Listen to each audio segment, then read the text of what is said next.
Still to come, we'll be talking to music legend Dominic Kerwin, but before that we'll talk about the future of country music in Ireland. And I recently caught up with Malcolm McDowell from the newsletter, and here's what Malcolm had to say. Okay, so Malcolm, we're talking country, and the newsletter seems to be one of the only publications out there at the minute that are actually promoting our local country artists. Yes, indeed. Well, I used to work for the newsletter about 4 years ago, and we did have a country feature every Friday. Unfortunately, I left at that point and went on to another publication. Since that, I have been approached and actually come back to the newsletter to do entertainment section, and I have brought back the country feature. So it's now in its fourth week, and tomorrow we'll see an actual 3-page spread on Irish country music. So yeah, most definitely there isn't any other title out there really focusing on Irish country music. Okay, Sunday World maybe features about Daniel, that sort of thing.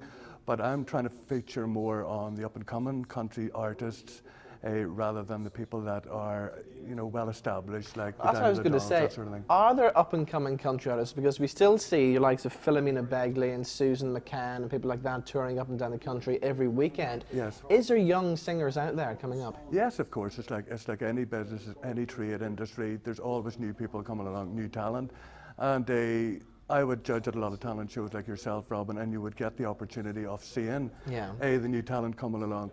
It's a matter of then showcasing them, getting them into gigs, concerts, and getting them known, and getting the bookings in for them. Also, as you know, it's a matter of coaching them on stage presence, vocals, you know, everything involved in the industry, you know.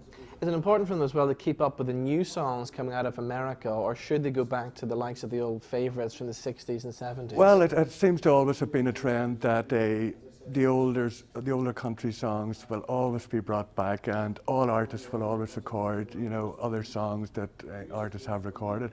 But there is some good songwriters out there at the moment as well. I have been sent some recently, actually, from a guy who's looking to get recognised, and I've sent them on to actual promoters and singers who are in talks now about getting it recorded. There's also actually good tribute acts out there. There's a guy, what's his name, Johnny Mac.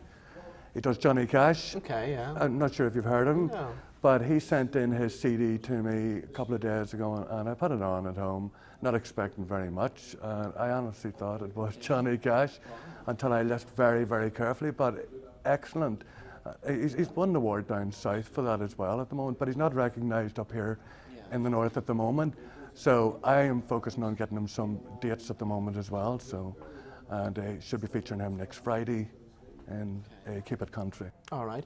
So who else is up and coming? Who should we be watching out for in the near future? Well, I think the big one at the moment, as everybody knows, Nathan Carter is being pushed, and he is going to be the next big thing. Probably, I would think probably the next John McNichol, same league. He's got the looks, he's got the talent, he's a young man. He brings the crowds, you know, no matter where he goes. And he seems to be doing a hell of a lot of dates. I think it's like 27 dates in July or something ridiculous. But, you know, a lot of artists, even established artists, aren't getting them dates. So he has good promoter behind him.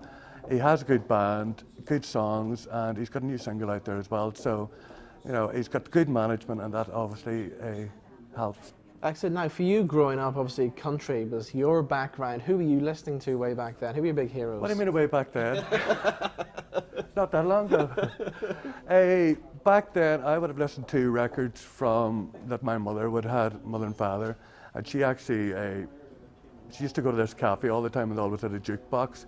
The restaurant was closing down, and she bought the contents of the jukebox, so that's where I got the records from. So it was Susan McCann, Philomena Begley, Brian Call, Larry Cunningham, all the real old country ones, which are still on the road today. Yeah. And still as good as ever, most of them. So I have to mention as well Muriel Day, because you're still looking after Muriel, and she's still doing the business today as well, isn't she? Definitely. How could I forget Muriel?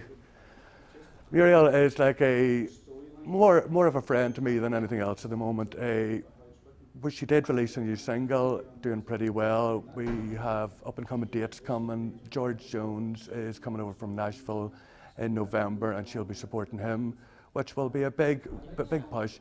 Only thing about Muriel is she did spend a long time in Canada, so coming back here, older people do remember, but the music she did do then was show band stuff, big diva stuff, and now she's branching out to do a bit of country now as well. But she's a very versatile artist. You know, she could do jazz, blues, country, gospel, anything. You know, which there's not many singers can do. Yeah, yeah. All right, Malcolm. Well, thank you, and good luck with the Keep It Country column. Who are we going to look forward to seeing in the next few weeks? Well, let me see. Next week it's Patrick Feeney. Okay. And we'll just look out. Just keep buying it every Friday in the newsletter. Great stuff. Thank you.